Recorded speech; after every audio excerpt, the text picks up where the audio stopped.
काफिला आज आ पहुंचा है रावण के गांव। क्योंकि रावण के जब अंतिम बाण लगा है उसको, तब उसके मुख से एक ही शब्द निकला है, हे राम।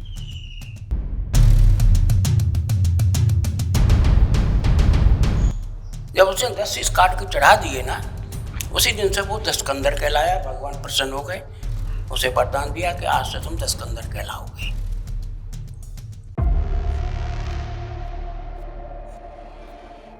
उस पूरे इतिहास में जो राम को और रावण को मालूम था, वो किसी को मालूम नहीं।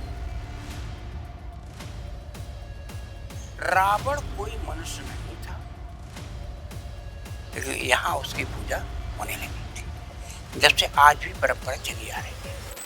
तो रावण जो कर रहा था, वो सब अपनी मुक्ति के लिए कर रहा था।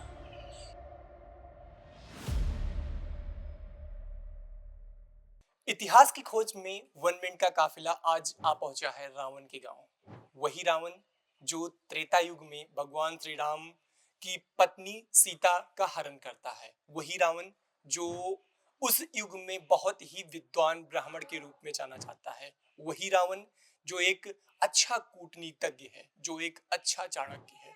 वही रावण जो शिव का सबसे बड़ा भक्त था। और वही रावण जिसने जब भगवान श्री राम समुद्र को पार कर रहे थे तो उसने उसकी पूजा कराई थी।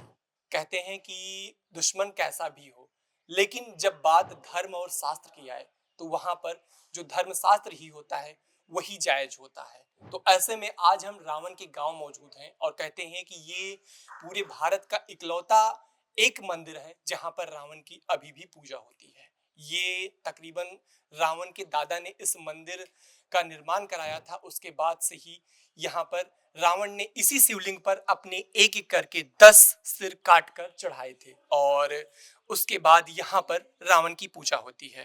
तो आइए यहाँ के जो पुजारी हैं उनसे जानते हैं कि इस मंदिर का इतिहास क्या है और कैसे रावण यहाँ पर पैदा हुए और पूरी जानकारी। महाराज बहुत स्वागत है आपका। मैं पंडित बेना भारद्वाज, जी। रावण मंदिर विसरक, मैं यहाँ का मुख्य पुजारी हूँ। और आप लोग आए, ये रावण की जन्मभूमि है। यहाँ रावण पैदा हुआ और इस जो अंदर शिवलिंग मौजूद है, ये स्वयं भू है, इसकी स्थापना नहीं हुई है। इसको ब्रह्मा जी और महर्षि पुलस्त, इन्होंने इसको उत्पन्न किया था और फिर उन्होंने भी पूजा यहीं पर की। महर्षि पुलस्त रावण के दादा थे। रावण के ग्रैंडफादर। हाँ, वही दादाजी। दादाजी। अच्छा, मतलब उन्होंने इस ज्यादातर आजकल आधुनिक जीवन में लोग नहीं जानते दादा कौन होते हैं, तो इसलिए मैंने बता दिया कि ग्रैंडफादर। अच्छा अच्छा अच्छा अच्छा। उन्होंने भी पूजा यहीं पर की। उनके बाद फिर महर्षि विश्वेश्वरवा उनके पुत्र हुए। उनकी पत्नी का नाम हरविवाह था, जो महाराज दक्ष की कन्या थी, सबसे बड़ी। उनसे फिर महर्षि उनका विश्वेश्वरवा का जन्म हुआ। फिर विश्वेश्वरवा की 2 पत्नियां थी। एक का नाम था केतकी, जिसको कैकसी भी बोलते हैं। दूसरे का नाम था इडबिला। इडबिला से कुबेर का जन्म हुआ और केतकी से रावण का परिवार, रावण, कुंभकर्ण, विभीषण, एक लड़की भी थी जिसका नाम था शूर्पणखा, इनसे पैदा हुई।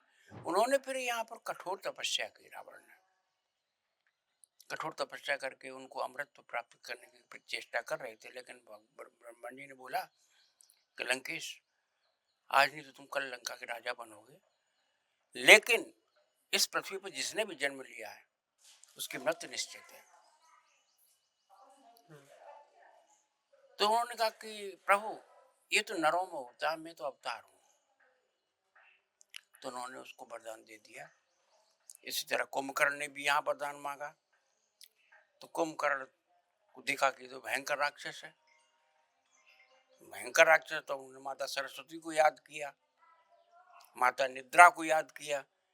तो कुंभकर्ण को निद्रा आने लगी और माता सरस्वती उसके कंठ पर बैठ गई। तो उसने इंद्रासन मांग रहा था, लेकिन उसके मुंह से निकल गया निद्रासन। अच्छा, कुंभकर्ण जो 6-6 महीना सोते हैं, हाँ, जब सरस्वती जी का वास हुआ था तो उनकी जिह्वा पर निद्रासन निकला। निद्रासन, तो तो इसीलिए वो सोते थे। हाँ, तो उन्होंने कहा यथास्तु। हुँ, अब वो जब वरदान पा चुका तो उसने पछताया कि मैं दुनिया में देखूंगा क्या, मैं तो सोता ही रहूंगा। तब ब्रह्मा जी से उसने विनती की, प्रभु हमारे भूल से निकल गया मेरे मुंह से, मुझे क्षमा कर दो। हम तो दुनिया अभी इतनी देखी है, वो भी तो देखना है। तो उन्होंने कहा ठीक है, 6 महीने में एक दिन के लिए तू जगेगा, उस दिन जितना देख सके उस दिन देख लेना, लेकिन ध्यान रहे जिस दिन तू आधी निद्रा में जगाया जाएगा उस दिन तेरी मृत्यु हो जाएगी। अच्छा, कोई अगर ज़बरदस्ती जगाएगा कुंभकर्ण को, हाँ, तो उस दिन उसकी मृत्यु निश्चित। मृत्यु निश्चित हो जाएगी। अच्छा। तो ये वरदान दे करके फिर उन्होंने उसको भी दे दिया।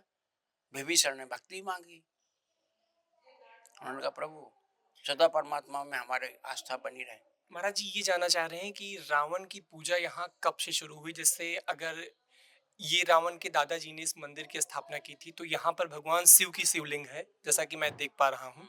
तो यहाँ पर फिर रावण की पूजा कैसे शुरू हुई? इसके बारे में थोड़ा। रावण की पूजा तो जब उसने वरदान पा करके शक्ति पा ली, हुँ, तो कुछ लोग, उस समय शिक्षा का अभाव था, कुछ लोगों ने रावण को भगवान मान लिया था।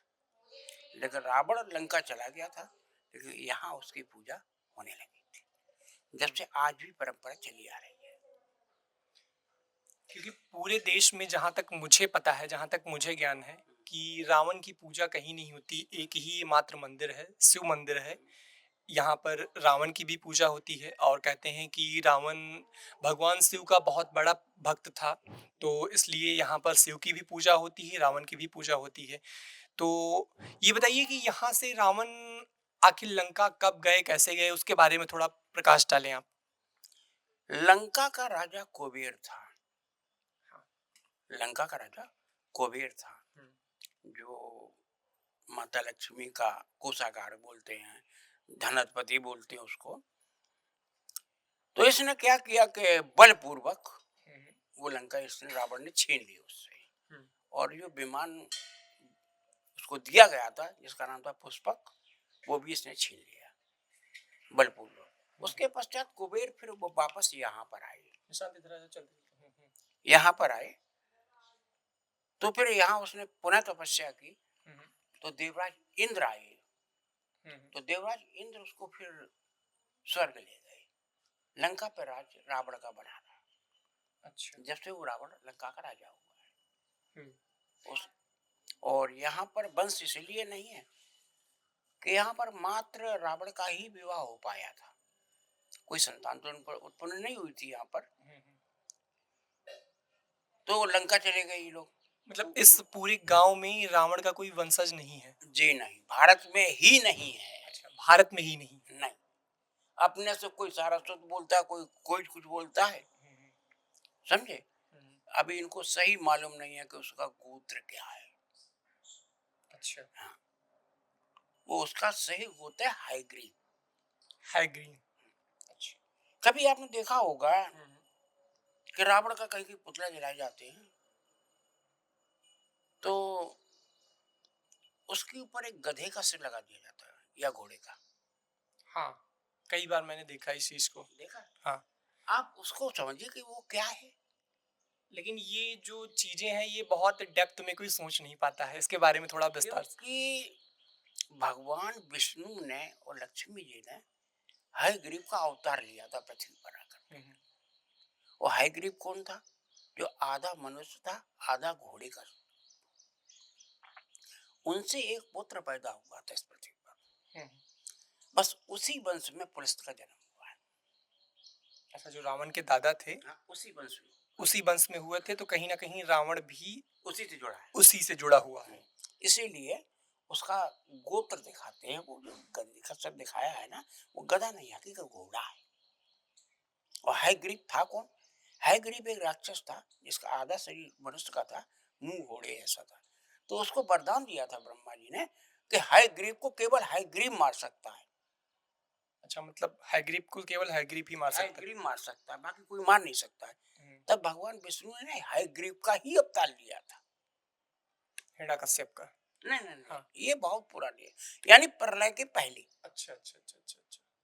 प्रलय के पहले, हम्म। समझ गए। तो वो है ग्रीब का वंश धरती पर था, उसी वंश में पुलस्त का जन्म हुआ है। और उसी के बाद आगे रावण। हाँ बस आगे बस चलता गया, क्योंकि बहुत से लोगों का मत है कि पुलस्त मुनि ब्रह्मा जी के पुत्र हैं। लेकिन सब लोग कहते हैं कि रावण बहुत बड़ा पंडित था, बहुत बड़ा विद्वान देखो था। रावण मनुष्य नहीं था, रावण का अगर इतिहास जानना है तो इसको बहुत समय लगेगा। रावण कोई मनुष्य नहीं था, जब सृष्टि की रचना एक नहीं, चीज जानना चाह रहे हैं, रावण ब्राह्मण था कि नहीं था, या पंडित था कि नहीं? ब्राह्मण था, अच्छा। ब्राह्मण था। हम्म। ऐसा रहता है कि आप किसी भी गोत्र के हों हम्म। और किसी भी जाति के हों, आपने अगर गुरु किया है, आपने अगर गुरु किया है तो गुरु का गोत्र आपको मिल जाता है। ज्ञान के लिए गुरु जरूरी है। गुरु गुरु जरूर, हाँ, भगवान ने भी किए ना, हाँ। अवतार लिए, वो साक्षात ब्रह्म थे लेकिन फिर भी उन्होंने किए। तो ये नियम है कि जब तक अगर गुरु करोगे तो गुरु का गोत्र आपसे मिल सकता है। अगर एक वाल्मीकि आकर के हमारा शिष्य बन जाता है तो अपने को वो ब्राह्मण बोल सकता है, अच्छा। क्योंकि पिता एक नहीं होता है, पिता चार बताए गए हैं, परमात्मा, गुरु, पालने वाला और जन्मदाता। चार मतलब जो ज्ञान दे, जो भरण पोषण करे, हम्म, और जो मतलब हमारा इस परमात्मा, स्थिति पे मतलब लेके आए, हाँ, और एक तो ऊपर वाला। ऊपर वाला, ये चारों पिता के स्थान होते हैं हम्म। और चार ही माताएं होती हैं, हाँ। समझे? गुरु माता, बिल्कुल। हाँ, ये चार ही माता होती हैं। और कुछ लोगों का मत है कि पुलस्त मुनि का जन्म ब्रह्मा से हुआ, नहीं, ब्रह्मा जी के मानस पुत्र थे। मानस पुत्र का अर्थ होता है शिष्य, मानस पुत्र मतलब थोड़ा सा इसके बारे में आप बताएं। माना हुआ पुत्र, अच्छा, मानस मतलब कहने वाला, कहने। कि ये इनके कहने वाले पुत्र हैं। कहने, शिष्य को मानस पुत्र कहा जाता है। अच्छा। यदि हमारा कोई शिष्य है ना तो पिता के स्थान में मेरा नाम लिख सकता है क्योंकि वो हमारा मानस पुत्र है। तो ये ब्रह्मा जी के मानस पुत्र थे और इन्होंने ब्रह्मा जी को गुरु किया था। हाँ। तब ब्रह्मा जी ने पूजा करने के लिए शिव बताए, कि आप शिव की आराधना शिव करो। की आराधना करो। जब शिव की आराधना की तो सृष्टि में कोई शिवलिंग था ही नहीं, तब पुलस्त मुनि ने और ब्रह्मा जी ने इसको उत्पन्न किया। अच्छा, कहते हैं कि जब रावण एक बार, जहाँ तक मुझे एक घटना या मतलब जहाँ तक मैंने जाना है, कि रावण जब ब्रह्मा जी से एक शिवलिंग लेकर आया था तो उसने कहा था कि भोलेनाथ से ही लाया, भोलेनाथ से ही लेके आया था, तो कहा था कि जहाँ पे आप रख दोगे वो बैजनाथ धाम है, वो बैजनाथ धाम में है। बिहार में। अच्छा, तो कितनी शिवलिंग की स्थापना, तकरीबन 51। 51 शिवलिंग की स्थापना रावण के। नहीं, रावण थ्रू नहीं हुई, टोटल पृथ्वी पर 51 शक्तिपीठ है। अच्छा अच्छा अच्छा। जो शक्तिपीठ है ना, जैसे हाँ। महाकालेश्वर है, भीमाशंकर है, ज्योतिर्लिंग। ज्योतिर्लिंग, हाँ। जिनको ज्योतिर्लिंग बोलते हो वो शक्तिपीठ बोले जाते हैं। अच्छा, शक्तिपीठ बोले जाते हैं। अच्छा, इस शिवलिंग का क्या इतिहास है, थोड़ा सा आप बताएंगे इसके बारे में? ये शिवलिंग ब्रह्मा जी और पुलस्त मुनि के द्वारा उत्पन्न किया हुआ है। ये और ये इसको बैठाला हुआ नहीं है, ये इसका नीचे एंड नहीं है, ये शिवलिंग का नीचे एंड नहीं है। इसका मतलब जो हुआ था, ब्रह्मा जी और रावण के जो दादा थे उनके द्वारा, उनके द्वारा हुआ हाँ, था। तो ये मतलब स्वयंभू अपने आप से स्वयंभू है। कि इसको बनाया गया था। नहीं नहीं नहीं, बना हुआ नहीं है ये। एक बार मैं कैमरामैन से कहूंगा कि दिखाएं अंदर से आके। महाराज अंदर आ सकते हैं। बिल्कुल। चलिए आप, चलिए आप, चलिए। ये जो शिवलिंग है वो स्वयंभू है, मतलब इसका निर्माण नहीं किया गया है, इसका निर्माण नहीं किया गया। हाँ महाराज, बताएं इसके बारे में थोड़ा सा। देखिए इसमें जो जो 8 भाग हैं, ये आठों दिशाओं को दर्शाते हैं। अच्छा। दिशाएं होती हैं 10। हाँ। तो 8 भाग तो साइड में, आकाश ऊपर है और पाताल नीचे है, 10 हो गई हैं? दूसरा, रावण को 8 सिद्धियां थी, 8 सिद्धियां थी उसको। कौन कौन सी? जैसे अणिमा, गरिमा, इस तरह की 8 सिद्धियां को पुस्तक में मिल जाएंगी। हाँ। 8 प्रकार की सिद्धियां होती है, उसको 8 सिद्धियां थी। लेकिन 9 निधियां नहीं थी, यदि 9 निधियां और होती तो हनुमान जी की तरह अमर रहता। अच्छा, 8 सिद्धियां थी लेकिन 9 निधियां नहीं थी। निधियां नहीं थी उसके पास। इसीलिए तो लक्ष्मण जी को अंत में बोला है मरते वक्त, शुभ काम को देर मत करो, शीघ्र कर लो, नहीं तो मेरी तरह अधूरे रह जाओगे। कहते हैं कि इस शिवलिंग पर दशानन रावण ने अपने सर काट काट के चढ़ाए थे, उसका थोड़ा इतिहास अगर आप बताएं। 10 शीश इसलिए काट के चढ़ाए थे, वो भगवान को प्रकट कर रहा था। हाँ। और भगवान प्रकट हो नहीं रहे थे तो अपना शीश काट के चढ़ा देता था इसी शिवलिंग पे। हाँ, लेकिन ब्रह्मा जी से उसको वरदान मिला था कि तुम्हारी मृत्यु तो भगवान नारायण के हाथों होनी है, तो अपने हाथ से काटेगा तो उसका वो शीश दोबारा लग जाता था, क्योंकि उसके हाथों उसकी मृत्यु थी नहीं।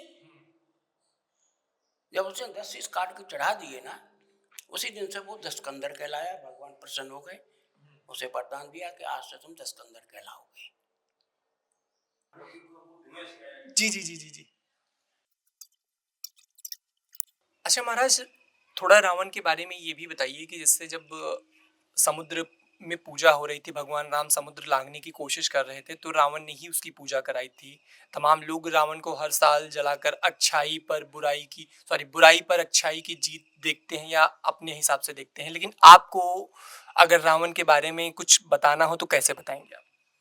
देखो, ये धार्मिक का जो लाइन है ना, इसे गागर में सागर समेटना तो कठिन है। ये बहुत लंबे चौड़े इतिहास है, हम तुम्हें शॉर्ट में बता दें। यहाँ तक कि जब सेतु बंध रामेश्वरम में जब शिव की पूजा की है रावण ने, तो सीता जी भी आई थी। रावण लेके आया था। जी हाँ, क्योंकि रावण को मालूम था कि बिना पत्नी के पूजा हो नहीं सकती। हाँ। तो रावण ने ऐसा क्यों किया, इसके लिए पिछले इतिहास में जाना होगा। रावण जवान पर कुछ अलग सोचता था और हृदय के अंदर उसके अलग था। रावण अपनी मुक्ति का मार्ग ढूंढ रहा था, क्योंकि रावण के जीवन काल में 21 राम पैदा हुए हैं। 20 में तो परशुराम ही थे। 21 राम पैदा हुए और रावण अपनी मुक्ति का मार्ग ढूंढ रहा था, क्योंकि उसे इस राक्षस योनि का कलंक लगा था। अच्छा। तो रावण जो कर रहा था वो सब अपनी मुक्ति के लिए कर रहा था। अच्छा, उसने चाहे सीता जी का अपहरण किया, कुछ भी किया, वो अपनी मुक्ति के लिए। अपनी मुक्ति के लिए किया है। अगर आप अध्ययन करें, रावण को बहुत कुछ मालूम था। उस पूरे इतिहास में जो राम को और रावण को मालूम था, वो किसी को मालूम नहीं था। आप रामचरितमानस में पढ़ते हैं कि जब तक करो अग्नि प्रवासा, जब तक करूं निशाचर नासा। तो जब सीता अग्नि में प्रवेश कर गई तो रावण कौन सी सीता ले गया? बिल्कुल। ये तो रामायण में है। हाँ।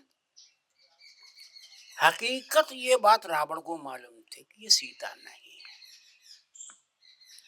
क्योंकि सीता जगदम्बा है। सीता को स्पर्श करते ही हम जल जाएंगे, ये रावण को ज्ञात था। लेकिन इसके पश्चात भी वो सबको उसने भ्रम में रखा। सभी को उसने भ्रम में रखा और उसने धीरे धीरे करके अपने सारे परिवार को मोक्ष दे दिया। रावण को मालूम था कि मैं अमर हूं, मुझे कोई मार नहीं सकता, तो क्यों बीवी कुंभकर्ण को जगाया, क्यों मेघनाथ को मरवा दिया? सीधा युद्ध कर सकता था ना। लेकिन उसे मालूम था कि मेरी मृत्यु हो गई तो ये राक्षस पृथ्वी पर बने रहेंगे, इनकी भी मुक्ति जरूरी है। सोते हुए अपने भाई को जगा दिया, जबकि उसको ज्ञात था कि अल्प निद्रा में जगाया तो मारा जाएगा। ज्ञात था ये बात, फिर भी उसने जगा दिया।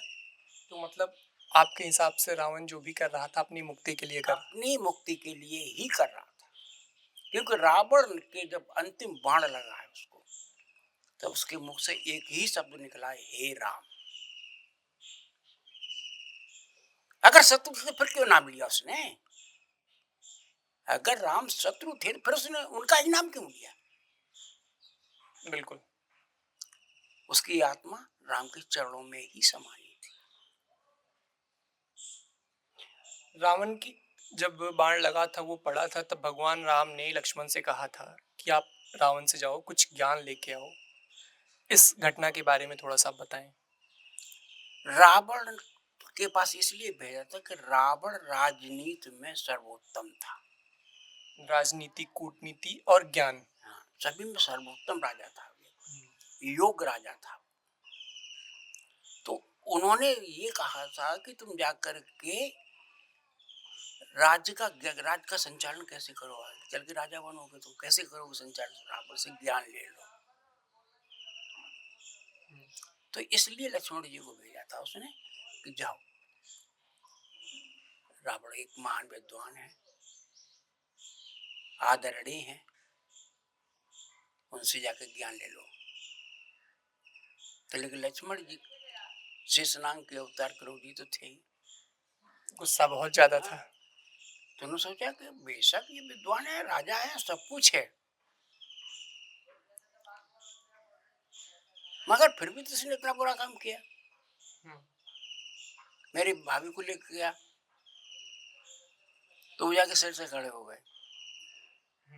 तो रावण ने कहा लक्ष्मण जी कैसे आए हो? कि भैया ने ऐसा ऐसा बोला। बोले कि वो परमात्मा का स्वरूप है लक्ष्मण, राम साधारण नहीं है, साक्षात ब्रह्म है, उनसे ज्यादा ज्ञानी कौन हो सकता है, उनके पास बहुत ज्ञान मिल जाएगा तुम्हें। फिर लौट गए। फिर राम ने समझ लिया कि क्या वजह हुई। तो उन्होंने कहा कि बिना गुरु का सम्मान दिए कोई भी ज्ञान लक्ष्मण नहीं देता है, उनके चरणों पे खड़े हो, प्रणाम करो उसे।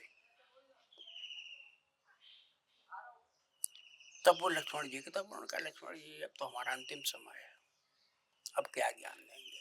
तो उन्होंने मात्र 3 बातें बताई कि कोई भी शुभ काम करने से देरी मत करो, तुरंत करो।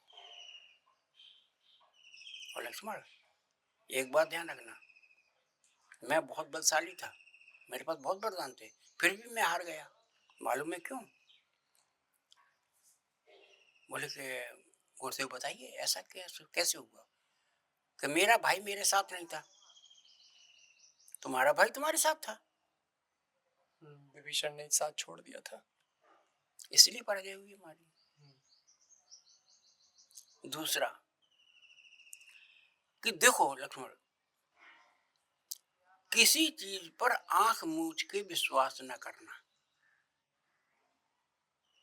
उसे परख लेना। और इतने हम कहा लक्ष्मण अब मेरा अंतिम समय, करके अपने प्राण छोड़े और राम के चरणों में समा गया। तो यही ज्ञान लक्ष्मण जी ने लिया था। महाराज जी ये जानना चाह रहे हैं कि इस मंदिर में किन किन देवी देवताओं की पूजा होती है, थोड़ा उस पर आप प्रकाश डालें। यहाँ सभी की होती है। मतलब ये रावण का मंदिर अलग है और बाकी एक दूसरा जो सामने इसके प्रॉपर मतलब मंदिर बना है वो किस माता का है, माता जी का मंदिर है? कौन सी माता? 9 देवी। अच्छा, 9 देवी का है। अच्छा अच्छा। रावण सभी का भक्त, बहुत बड़ा भक्त था, पूजा सबकी करता था। एक अवतार हुआ है महा चैतन्य का, तो उनसे जनता ने पूछा प्रभु आप किसकी भक्ति करते हो? कि मैं उसकी भक्ति करता हूँ जो प्रभु का भक्त है, जो प्रभु का भक्त है मैं तो उसकी भक्ति करता हूँ। बोले ऐसा क्यों? कि भगवान तो भक्त के ही बस पास होते हैं, मिलेंगे तो वही हमें। तो इसी तरह से देखा जाए ये भी तो प्रभु का भक्त था, तो भगवान का रास्ता तो यही देगा ना। बिल्कुल ठीक है। त्रेता युग में कहते हैं कि आपके पास दुश्मन कैसा भी हो, लेकिन आपने अगर राम और रावण की दुश्मनी देखी या सुनी है तो वो एक अलग ही थी। राम जैसा शत्रु जिसने स्वयं आगे आकर समुद्र में राम की पूजा की ताकि राम उस समुद्र को लांघकर लंका तक पहुंच सके। और राम जैसा कि जिसके पास सर्वगुण संपन्न थे। तो ये आज हम रावण के गांव में मौजूद थे और यहाँ पर रावण का एक मंदिर भी है जहाँ पर रावण की अभी भी पूजा होती है। यहाँ के लोग कहते हैं कि रावण ने अपनी मुक्ति के लिए ये सारी लीला रची थी। फिलहाल आज के लिए इतना ही, हमें दीजिए इजाजत। देश दुनिया की तमाम और बड़ी खबरों के लिए आप देखते रहिए 1 मिनट। अब घिसी पिटी खबरें नहीं, देखिए बेहतरीन presentation, high quality informative graphics, more knowledge, सरल और आसान भाषा में सिर्फ 1 मिनट में।